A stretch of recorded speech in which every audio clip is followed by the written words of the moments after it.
It's not your fault. All right, it's just a benchmark, and that's all we're doing here. Right. So, has anyone got more yeses than no's? You have? You're allowed to say yes? Yep. Yeah, cool. And again, be proud if you have. Be proud of it. But it's helped me identify my weak spot. Cool. Okay. And that's, again, it's a benchmark. Yeah. Fantastic. Okay. Stephen Covey. Who knows Stephen Covey? 7 Successful Habits. He's a great book. That's how you see your priorities. Really, really important. And the thing is, in our day, we have rocks, we have pebbles, and we have sand. Talk to us. I told you this the other day, didn't I? Yeah, I got it wrong, shouted me. You got shouted at? Really? I just couldn't believe I got it wrong. I'm sorry. How do you mean you got it That's wrong? why I need the course. How do you mean you got it wrong? Well, so you're probably about to say, but Rebecca told me how once you have to work out how to put it into the jar so they all fit. And I was like, oh, so you put the sand in first? She said, no, you put sand in last. I was like, I'm sorry. And that's why I got told off. But I was thinking of the smaller things, but I realised obviously it would go around. Shall we show you an example then? Yeah. Fantastic. Okay. We have a jar. We have rocks and we have pebbles. We have sand. So what could be the sand things, the small things that we would do in our day, that we sort of fill our days with? Little internal emails or kind of, You got it. yeah. So we chuck the sand in first, right? Because these are the easy things to do. Doing the emails, making a cup of tea, doing it, and actually going to the water cooler and having a chat with our friend for 5 minutes. And then all of a sudden we've got a few other things to do. What might be the pebbles or the rocks?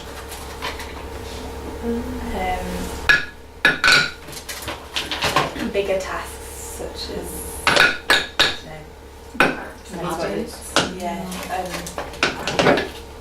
Alright, so we've got our pebbles, and then we've got our rocks. These are the strategy things that we need to do to really work on our business. So we've got to put those in, and it doesn't blinking fit. So what the heck do we do? Take out some sand. Take out some sand.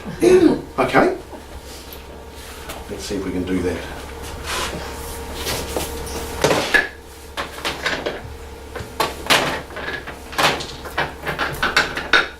So you said the sand is the everyday activities.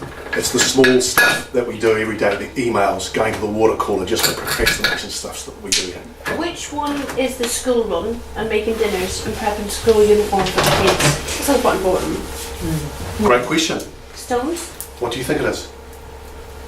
Stones. Let me show you. All right. You quite fairly said, well, let's take out some sand. All right. What about if we actually do this big strategy first, as in our big rocks? Okay. Right. So we'll put these in first. So there we got there all our big strategies. Let's put our rocks in, our pebbles.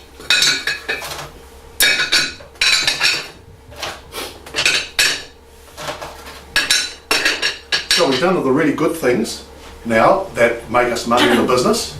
We've actually done the other things like the emails, or we've done the school run. Now we've got time to do the little things. Let's see if we can fit them all in.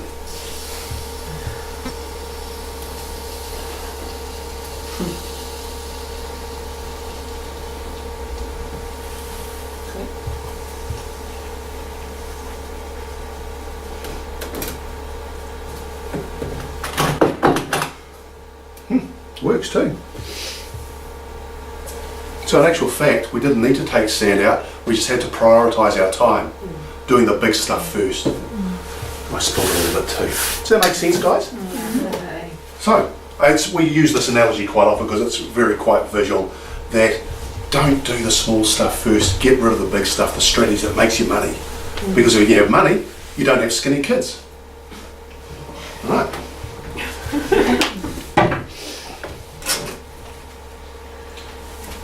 So, the task you're viewing, do they generate new customers or clients?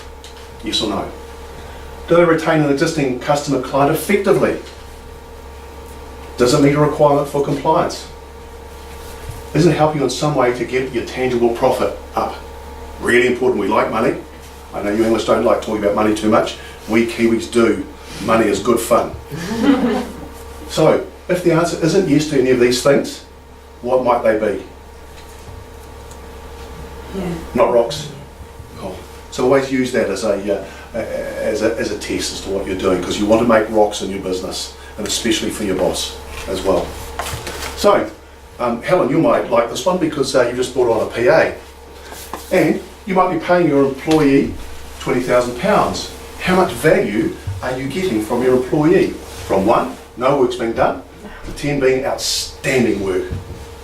If your employee is only working a 7.5 out of 10, then you're only getting 75% of the work capacity. And for employees too, think about this for your boss, because your boss is paying you £20,000, but if you're only giving him or her 75% of the work capacity, then your value to the organisation is only £15,000. Why should they pay you an extra £5,000 for you not doing the work? Now, a rhetorical question I don't want anyone to ask, all right? But hopefully, Helen, with Megan coming on board, you can. She's going to start right at a 10, so you're getting your £10,000, your £20,000 out of her, right, Megan? Yeah. Fantastic. Right? And it's really important as employees. We need to realise that the boss is giving us a job, and it's his or her neck that's on the line. We can go home at night having no worries. The boss goes home knowing that this bill's coming in, they've got to pay the invoices. So look at it from your boss's point of view as well, and give them 10 out of 10, because that's what they're asking for.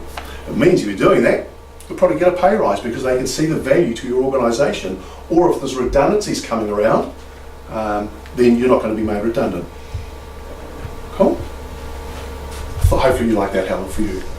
So, a time study. We do this with all our clients, as to where are you spending your time? And until we do a time study, most people actually don't know. They think they spend most of their time doing one thing. But when we actually start to look at it, answering the phone, how many half hours each day you're spending on the phone? How many sales calls are you making? Because when you can start to track this, you can see where your time's being spent, and is it valuable? Or are you spending your time on the wrong things? Now, we talked about working in versus on the business. What on earth do I mean by that? Working on making it better rather than being absorbed in it. Good answer. Yep. And in fact, another answer you give me is, Pete, I don't know. That's a very valid answer to give me if you want to. Okay, so is anyone in that category? And I don't know the answer? No, so everyone knows the difference between working on versus in? Sorry. Think so? Oh, share with me.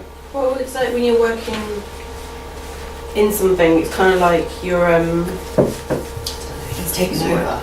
yeah, you can't kind of see the wood for the trees, Yeah. and you're just focused solely on your screen That's your or whatever you're doing. priority, Whereas when yeah. you work on it, it Yeah. may be more productive, and you can look beyond and see the whole plan, the bigger Yeah. picture. Yeah. Yeah. Sure. Good answer. Good answer. Very simply, working on your business is the strategy stuff, the big picture stuff. Working in the business is that stuff that you're doing every day, emails and invoicing, stuff like that. So, for example, look at your financials. That's strategy. That's working on the business. Reviewing your marketing strategy. That's working on your business. Emails, definitely working in the business. So the thing is, the other thing you can do is, by doing a time study, is to find out how much of your time is productive, strategic work to make the business better, and how much time you're wasting. Right? And again, it's a benchmark. There's nothing that's right or wrong. It's a benchmark to do it. Skill fun metrics. We love doing this. And the reason being that there's things that we really enjoy doing that are really skillful. There's things we really enjoy doing that aren't skillful. And there's stuff in our work that is skillful, but we hate doing. So, I've got a thought for you here. I want to show you some stuff. I've done a skill fun matrix. With your permission, I'm just going to write a few things up in here. Is that okay?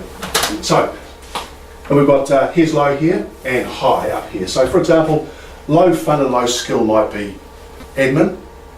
That be right? Who likes admin here? Yeah, funny that, eh? Admin. Okay. And medium skill, medium fun might be firefighting. You can use that. Is that okay if I use it? Thank you.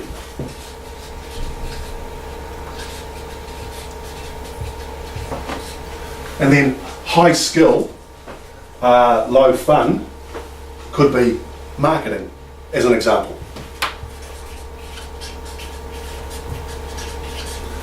And high skill and high fun could be doing your strategy. Sorry, we're going to say something? No? Oh, okay. So, it's really good to actually find out what you enjoy doing.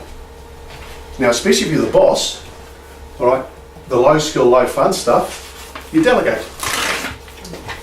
Right? Because the thing is that, how much do you pay an admin person? £10 an hour maybe? £8.50. Pardon? £8.50. £8.50? Yeah.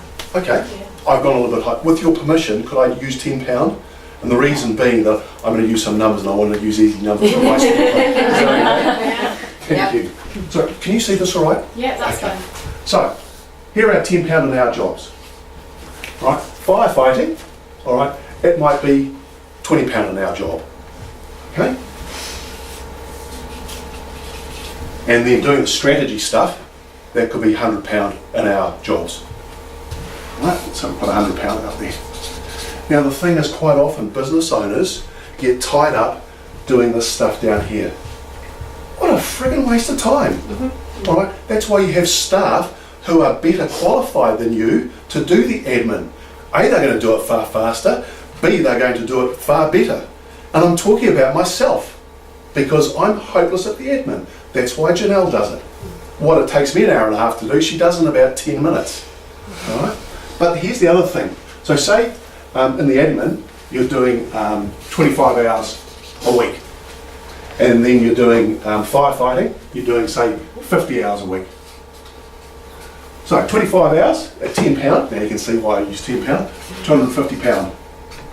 All right, 50 hours at £20 is £1,000. So that's £1,250, isn't it?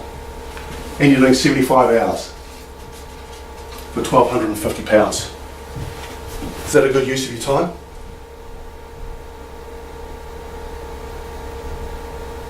Should we use a case? Anyone got a phone? Divide what the hourly rate is. 1250 divided by 75.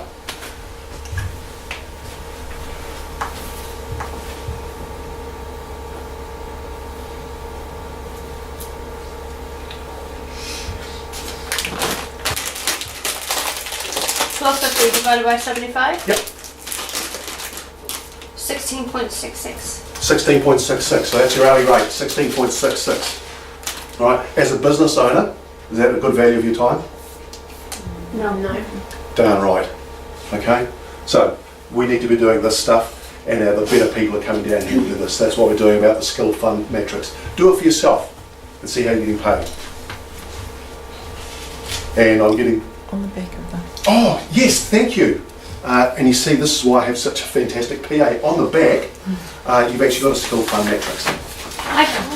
All right, and you've just drawn it, yeah. So it'll actually be embedded now for you, Helen, won't it? Because you'll have written it and seen it. So you're about to take this away and do it yourself. All right, thanks, Janelle. Really good. So, and again, as a business owner, if you want, what are your annual earnings divided by 1,760 hours, and it'll give you an hourly rate. And if your hourly rate comes down at £16, you need to look at what are you doing. Right? Conversely, if you're an employee, all right, find out, and it might come out at say £8.50. Right? What can I then do to ensure that I'm a £10 an hour PA? Right? You can then look at the strategy, and if you're giving that value to your employer, is he or she going to come back and say, A, I'm not going to get rid of you, B, I need to keep you, can I raise your income up? How would that be fair if you had someone who was doing that as an employer? Would you think, well, I want to keep them, I'll pay them more? 1,000,000%. $1,000,000%? Yeah. I would have been happy with 1,000, but $1,000,000 is really good. Thank you for that. Really important, okay? And we talk to employees about this all the time. Make yourself valuable to your employer. We had a couple of employees back in New Zealand, and they made themselves so valuable that we couldn't get rid of them even if we wanted to, because they were making us money. It allowed us to start travelling overseas because the business was systemised. We had the time to do it. We came back, had my hands in my pockets, and said, well, any problems, guys? And they said, what do you mean, any problems? You've got us, Pete. You know, why would you think there's any problems? Here we go, thank you. So it's really cool. So make yourself indispensable. Really interesting that a farmer can he can plant poison hemlock or wheat, and the land will give him probably the same in quantities of poison hemlock and wheat. Now our mind's the same. You can actually put into your mind poison hemlock, as in I'm no good, or I can't be bothered doing this, or you can put wheat into your mind. Right? I'm really good. I'm great at what I'm doing. It's positive affirmations. The thing is, your mind doesn't worry which way you go, but if you actually work on it and you're doing the positive stuff, you're going to get more out of your time. So just like the farmer, all right, he doesn't want poison hemlock, so he's going to get rid of that and plough the land. All right, what you sow returns to you. So get your mind working really well. Tough times don't last. All right, tough times happen in life. There's an S word that I sometimes use, but I won't say, but crap happens. All right, the thing is, tough times don't last, but tough people do. When you get those tough times, push through it. Talk with a confident, someone that you trust to get you through those tough times. And when you've lived as long as I have, I'm only 37, but I look 57 because I've had such a tough life, you see. Talk to a confident, you'll get through it. And there will be lots and lots of tough times that happen. So really important to get your mind to work properly for you there. All right, storms are much harder on the undisciplined and the self-indulgent people. So this is what a successful year is. And that's what a successful month is. And then what a successful week is. So if you're going to have a successful day, you're going to have a successful month. If you're going to have a successful month, you're going to have a successful year. All right? And it's just habit forming and creating habits.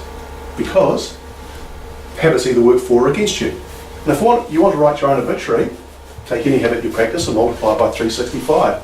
Then times it by 60 or 70 years, or the way we're living at present with the way the NHS is treating us, we might live to 120. So if you're serious about changing your life, don't practice bad habits, get some new ones. Any thoughts on that, guys? Someone disagree with me, please. This is terrible. Any disagreements? It's not so much disagreeing, but it's a really difficult thing to do, isn't it? To break out of the habits that you've got already, even if you're aware of what your bad habits are. Actually, changing them can be really quite tricky. I love that comment. You're so right. Where do our bad habits come from?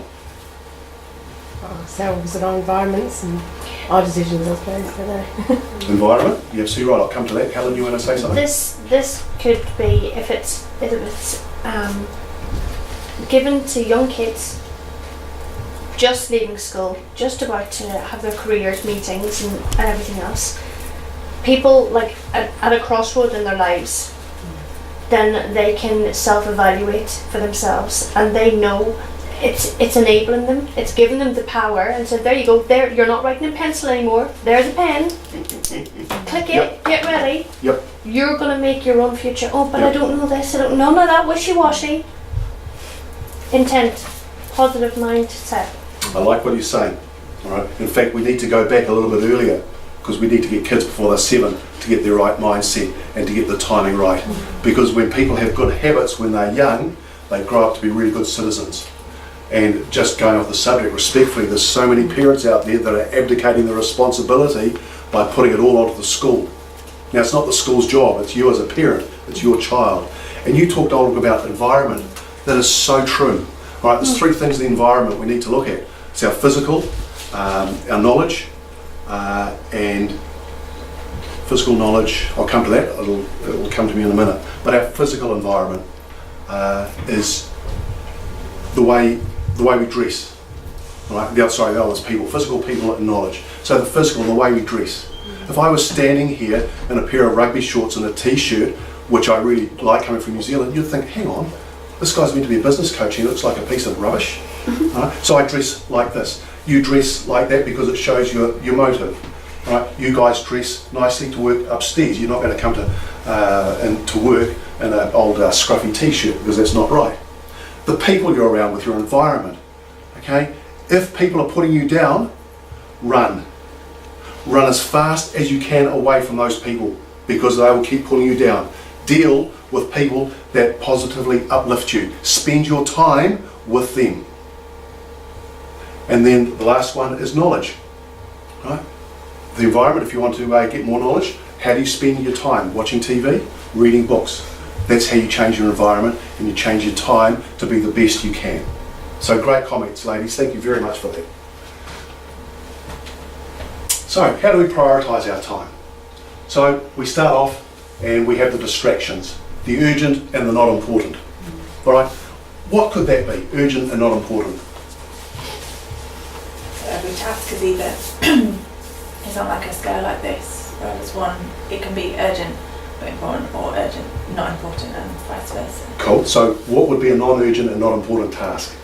So something like filing something away, or just tidying Cup of up, tea. or Cup of tea, absolutely, filing, Not yeah. for you, but you know. It's a distraction. We then have the delusion, urgent and not important. What might be an example of that? So if someone's asking you for something internally, but so to them they think it's important, urgent, but actually it's not going to change anything if you don't do it, or do it later. Good answer. Urgency is about time, and you've hit it on the head just there. Urgency is how you perceive your time, but how other people perceive their time and your time. So it may be urgent to them, but it's not urgent to you. So you need to define where the urgency is in there. Is it still a delusion? For example, have we made the right amount of sales calls today? Right? No, I haven't quite made the right amount. I'll do it tomorrow. All right? It's urgent, but you're not thinking it's important enough. You're deluding yourself. We then go to being in demand, urgent and important. What might be an example of that? Getting a contract signed by deadline, Why is that important and urgent? so you don't lose the service. Which means what? If you lose a service, you'd be in trouble with the client. Yep. What does it mean to the boss though? Lots of money. Thank you. Absolutely, lots of money. And who enjoys losing money? No one? Great. So that could be urgent and important, absolutely. But where we want to be sitting is in the zone, the important and not the urgent. So we're actually defining and utilising our time to the best advantage. All right, working on the strategies. I find this hard. Sorry. Please. I was going to say, I think I find this hard because to me, I can't differentiate between the two so much, because if someone says something's urgent, I assume therefore it's important. So I think maybe I'm deluding myself the whole time, but I guess for me everything is demand. But It's a great answer. But you might not perceive it as important, and what you consider to be important or urgent, the other person might have a completely opposing. Yeah. Wow. That's a great answer. It's a tough one. Like if someone says to me, "Oh, we need help with so and so," Yeah. because it's their urgent. Yeah. They're urgent, yeah. And I don't necessarily consider it urgent.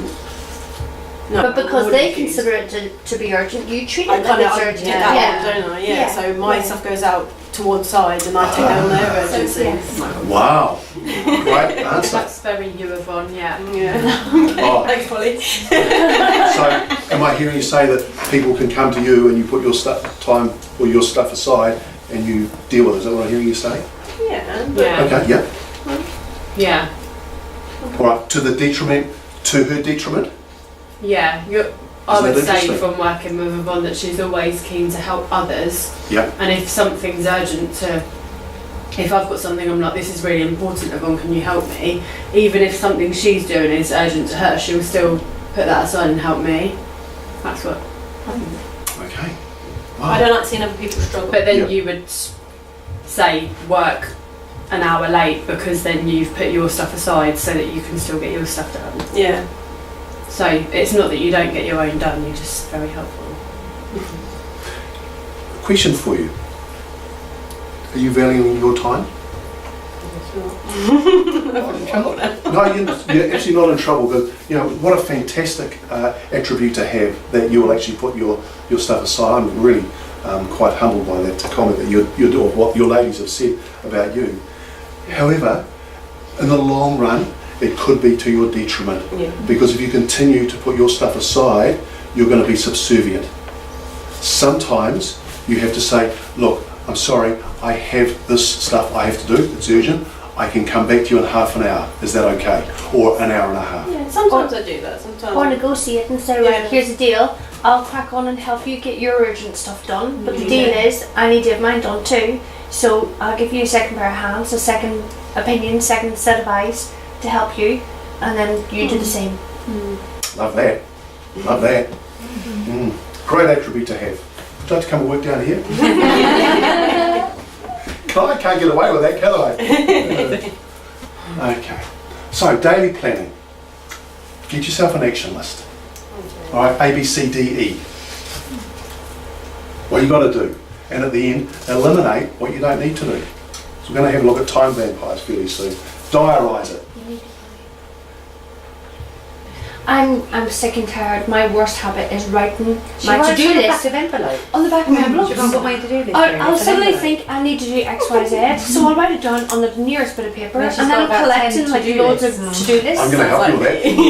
Right. In about 3 or 4 minutes, I'm going to help you with that. Yeah. Alright, and I will give you a strategy that is going to make you 33% more effective. Awesome. Okay. Is that okay? Yeah. How much am I going to charge you for that? No. I'm not? Nothing? No. No. Fantastic. That's because I said that at the beginning, didn't Well, I? it's my favourite price, so. Favourite price, is it? Nothing. Yeah. Can I go off piste for a minute and just talk about that? Yeah. Alright? Nothing. Which is why I tend to do it myself, but I know what you're going to say. What am I But going to there say? always is a price, because it comes at when I do the majority of the stuff myself through lack of funds in trying to grow the business and getting it to where I need to be, paying for the scientific this, paying for that, I have to wear so many different hats myself to be able to cost cut and save corners, but everything does ultimately come at a price. And with time. Yeah. Alright? And the worst advice you can get is from is free advice.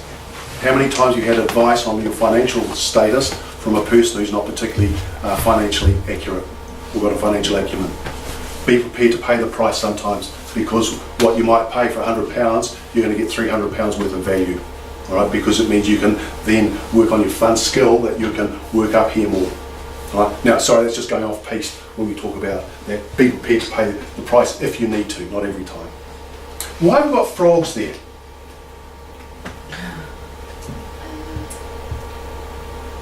Not hopping.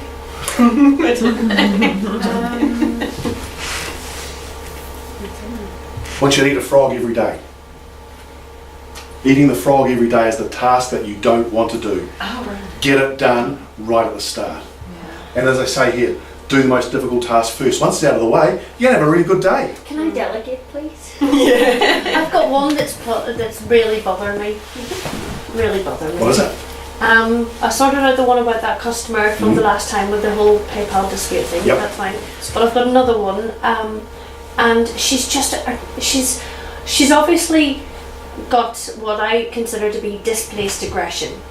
So she's channeling her aggression in my direction, because the reaction that she's giving towards me is completely I can't even think of the right vocab, but I know what I mean. It's not proportionate to the level that I would think that she would be remotely annoyed at me. She's placed an order. She's told me what she wants. She's received what she wants. 18 items of what she ordered, plus an additional one from me from a thank you, goodwill gesture, there you are. She's returned some of the products to me saying I don't want these because they've got the long strap. Those are the ones that you ordered and they're the ones that you got. I want you to send me, I ordered 20, do I need to dig out the invoice and show you that you actually ordered 18 and I send you an additional one, plus I didn't pick you up on this, but at the very, very beginning I specifically told you pay direct to the bank, then there's no PayPal fees. So I've incurred £56 worth of PayPal fees that I haven't then transferred back onto you.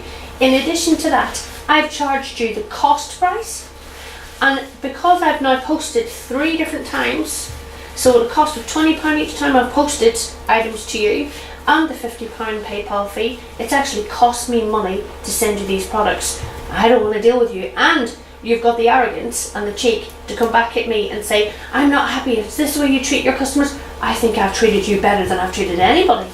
You know, you've pulled my arms and legs off here, and it's not going to happen again, but thank you for teaching me a valuable lesson.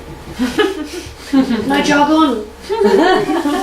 So I need to get Megan to tell her how to jog on.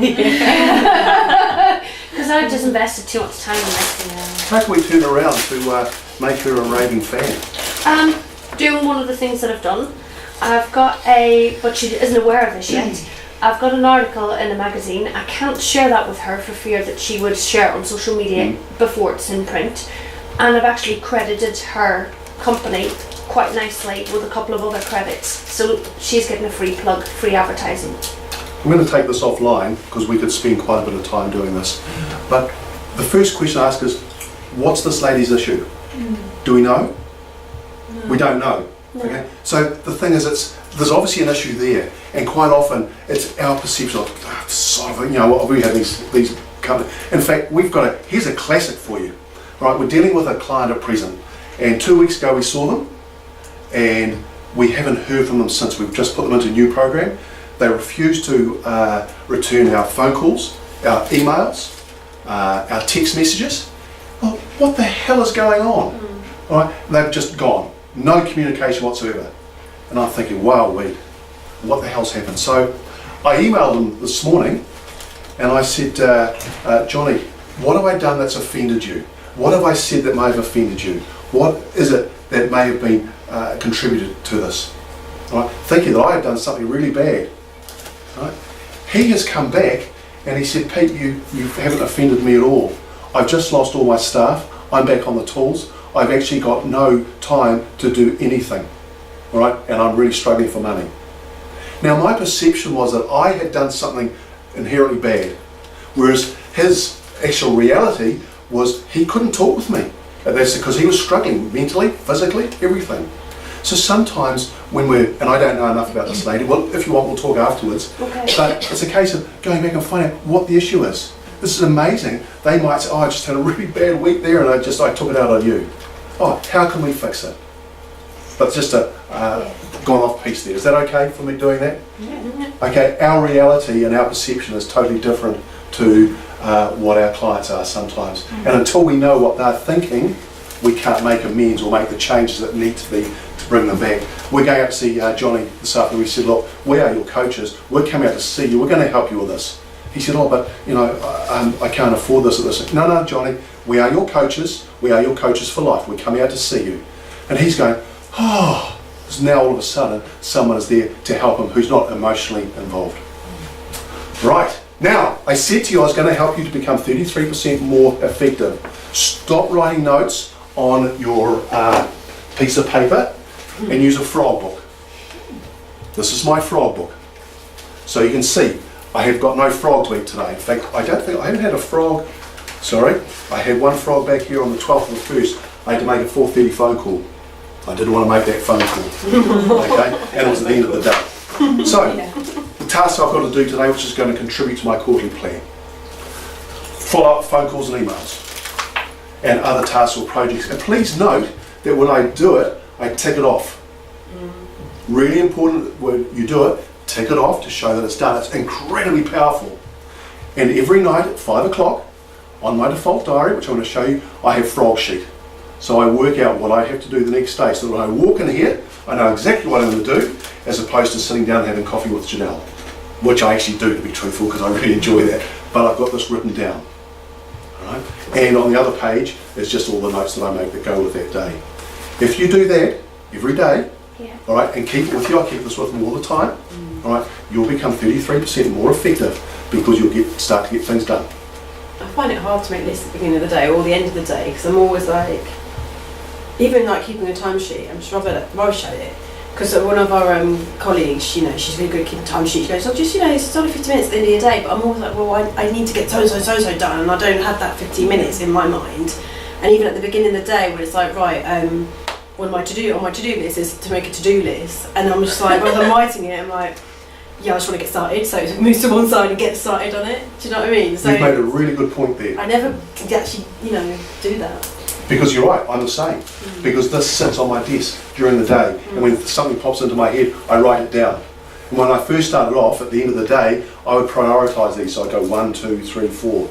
Now I just pretty much know what I need to do. So I keep this on my desk every day, and that's why you can see the writings are all over the place. Yeah. Right? And it's the end of the day that I actually choose to then prioritise what I need to do, or talk with Janelle to see how much I can delegate out.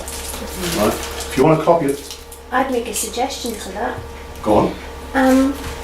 Instead, in addition to having the frog box at the top, I would also have, so that's your negative box, I'd have your positive box, so you never lose sight of the end Fantastic. goal. This is a framework, Helen. It's awesome. And all we do is we give our clients the framework. If you want to change it, go and change it. What works for you? What works for me may not work for you, and vice versa. So change it to whatever you want. I have no problem at all. Love your thinking.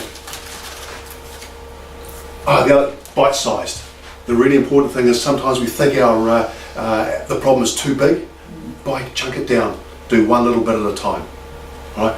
And look at the solution. So we've shown you what the frog looks like, and in fact someone's probably going to put on their positive on the day, which is really cool as well. Who runs a default diary? Who knows what a default diary is?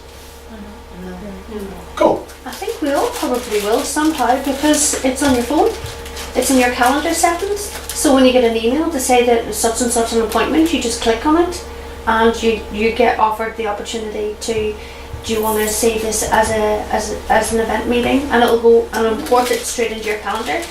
And what you can also do from your calendar, what I do is I print out my calendar things and I have a copy of them all in there, but I do it in advance, and then I add to it on there. Can I respectfully suggest, Helen, that's being reactive? I want you to be proactive. Okay. And the reason I'm saying that is Yeah. what you're doing there is perfect. No, but I'm here because I'm Yeah. trying to utilise my time better. Cool. So what I'm saying here, it's probably pretty hard to read, is we actually put down each day what we're going to be doing. All right, so that at each time we know what it is. And it takes about 4 to 6 weeks to get a proper default diary going. So for example, we've got emails up here. All right. Once you've done your emails, turn them off, because they keep going ping across and you think, oh, I've got to go in and look at that. But you go in and look at the email and it takes you away from what you're doing. Then you've got to go back and think, oh, what was I doing? So I look at my emails at 9 in the morning, probably 1 in the afternoon, before I go home. And then I turn the things off. But it's also looking at the marketing. Always have lunch. Always have lunch. It's a non-negotiable for our clients. They always have lunch. Client work. You utilise the words that work for you, so that at each day you might have a meeting at a certain time on a Monday, or it goes in there. And the white ones are always for unexpected tasks or meetings that happen during the day. Right? So we've got it down here on the Tuesday, but what happens if it's here? We just move that up and the slide's down. I like your Friday. Darn right it is. Finish early, it's Friday. Yeah, should be in red, shouldn't it? So when you're doing a default diary, work out what you want to do each day, because along with the frog book, when you do this, right, you're going to be more effective, because you know what you're going to get done each day when you need to make your phone calls. And as Helen said, also, if you've got a doctor's appointment or you've got a workshop to come to, then you just plug it in on that particular day. So it's not that rigid, you can always work it around. Cool? So, top 10 time management tips for you. Tame that phone and emails. Minimise your meetings. All right? Be punctual. As I said today, be on time. Use lists and schedules, and single handle everything. What does that mean? Single handle everything. Not done anything. No, what it means is that if you're going to go in and look at your email, right? How often do we go, oh no, come on, do that later. You look at another and go, I'll do that later. If you're looking at it now, deal with it. If you're picking up a piece of paper, deal with it. Don't say, oh, I'll do that later. Right? Single handle, deal with it right there and then. It's going to free up more of your time. That's not always possible though, is it? I mean, like, Yeah, there's sometimes when you need to wait on someone else to be able to deal with that, and Yep. so you're like, right, put that to one side once I've heard back from that person, I'll come back to that, or Great Or comment. generates more work in a sense. Yeah, exactly. And the same with checking your emails like every now and again in a day. I mean, it's a bit difficult for us. We can't have expectations that we have to reply within a certain time. So if we switch off completely sometimes and don't come back to it for a half a day, there could be emails building that we are expected to go back to. But if you check your emails right at the end of the day and there's some really kind of urgent or important things that came in at sort of a few hours ago, you're then in a kind of more stressful position of coming to the end of the day and you need to action those and you haven't got any time at the end of the day. Nice. Thing. Totally agree with you. All I'm suggesting is a framework. And in some businesses, you've got to have your emails on every day. No problem, right? All I'm doing is framework to free up your time. Look at your diary to see how you can get the best use of your time. If you have to have your emails on there all day long, no problem at all. It's almost like breaking down your day, like 9 Yeah, to just go 11 back you to it. focus on that, Yeah. then Yeah. 11 till what You got it. lunchtime you Yeah. focus on that. I know it's hard to do obviously, and We sometimes you don't. end up, I do it myself, I Flick. have in the emails we have event inboxes. Yep. And you see them on the left hand side, and I sometimes scroll down, it's like, oh, one unread, what's that then? Even though I'm meant to Yeah. go further down to the next one underneath, and then I'm end up going between the two, it's just, If there is something I know is going to take me 20 minutes and I have to do it, let's say a report, I sometimes turn off my Outlook. yeah.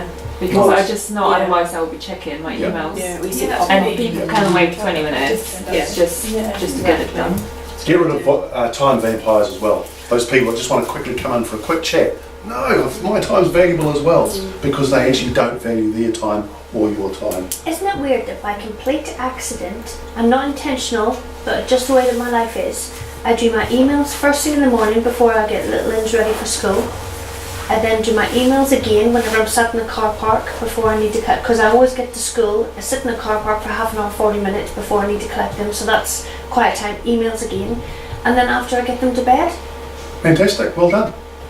and if there's a day that's especially quiet, then I'll go on check my emails a Yep. lot. But if it's a really busy day, that's my Yep. little. But that wasn't intentional. That's just the way it happened. So you're actually valuing your time. I like that, well done. Alright. Minimise unplanned activity. Get rid of meetings as well. You know, if you don't have to go to a meeting, don't go to it. Because so often meetings are just, they're not structured, there's no real agenda and you're waffling. If you go to a meeting, find out what the agenda is, how long it's going to take, and if they say it's going to be half an hour, right, and you know it's 5 minutes over, walk out. Right? And In our office. you know, You have actually, you know, you can't do this, can you? absolutely. The thing is, my expectation is that if at 1 o'clock I'm still waffling on, move on, because I'm not valuing your time. Simple as that. And trivia. You know, people that just want to chat with you as well. Get rid of them. Plan every 90 days. All of our clients have a 90-day plan. You can see up there. So we're congruent with what we do with our clients. We've got another workshop. We're coming up on the 5th of March. We bring all our clients back to do the 90-day plan. So we religiously follow that. Really important. Just values your time. Okay. So actions. What are the top 3 things you're going to start doing?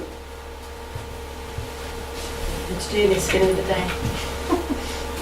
That's what you mean, yeah? Yeah, it's a rhetorical question. Oh. You can take it away or you can answer it. And the other thing is, what are the top 3 things you're going to stop doing?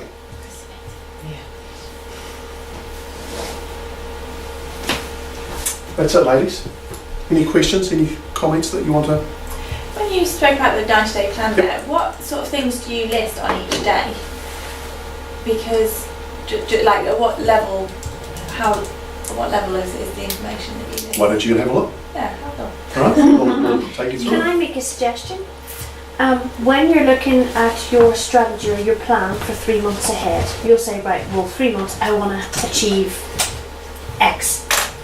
And purely by default of that, you'll think, right, well, what bite-sized chunks do I need to put in place to be able to make that happen? What's the first thing that I need to do? And before you know it, you've got week by week strategy, and then before you know it, that then trickles down to, okay, to be able to make this happen, to achieve this by the end of this week, I need to do X, Y, Z. Yeah, And yeah. before you know it, well, Monday I can't do that because I've got such and such on my, okay, so we'll do that then. They're not in on a Thursday, okay. Thanks, Megan. And before you know it, you've got a day by day, I need to do Yeah. these, Yeah. so it kind of happens by default.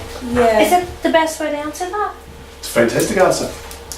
Again, So it's you a don't framework need- of what So you works don't for you. need to worry about the little details of every day, because by Yeah. mind setting and positive planning what it is that you want to achieve at the end of the 3 months, by pure default, you'll then figure out, okay, well, these are the little pebble stones that I need to step on to make it happen. So before you know it, your weeks will be filled and your days will be filled doing constructive things to achieve that end goal. Yeah. Right. Ladies, sorry, just interrupting there. There's a feedback sheet. It's really important that we like to understand how we're doing. Now, I need you to be un-English again. All right? And I need you to be really honest with us.